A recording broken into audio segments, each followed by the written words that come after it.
Saint Martin দ্বীপের স্থানীয় কিছু বাসিন্দা তাদের ঘর বাড়ি ছেড়ে হাঁটু সমান পানিতে রাস্তায় দাঁড়িয়ে আছে।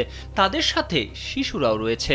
সারা রাত তারা এইভাবে দাঁড়িয়ে আছে, কারণ তাদের ঘরে পানি ঢুকে গেছে।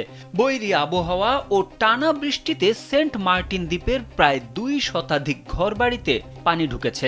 এতে পানিবন্দী হয়ে পড়েছে বাসিন্দারা। দুর্ভোগে পড়েছে কয়েক হাজার মানুষ।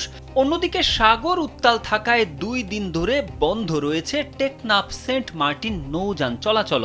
এদিকে কালবেলার হাতে যে ভিডিওটি এসেছে, সেই ভিডিওকারীকে অভিযোগ করে বলতে শোনা যায়, কেন স্লুইস গেট খুলে দিচ্ছে না কর্তৃপক্ষ, তাদের সাথে কি দুশ্মনী?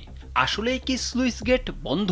বিষয়টি নিয়ে সেন্ট মার্টিন ইউপির ভারপ্রাপ্ত চেয়ারম্যান ফয়েজুল ইসলাম একটি গণমাধ্যমকে জানান, স্থানীয় প্রভাবশালী এক ব্যক্তি পানি চলাচলে স্লুইস গেট বন্ধ করে দেওয়ায় এই সমস্যার সৃষ্টি হয়েছে। বিষয়টি স্থানীয় প্রশাসনকে অভিহিত করা হয়েছে। সেন্ট মার্টিন ইউপি সদস্য আল নোমান ওই গণমাধ্যমকে বলেন, টানা বৃষ্টির পানি জমে থাকায় এ এলাকায় 150-র বেশি ঘরবাড়ি পানিবন্দী হয়ে পড়েছে, আর স্লুইস গেট থেকে পানি বের হতে না পারায় ভোগান্তি বেড়েছে।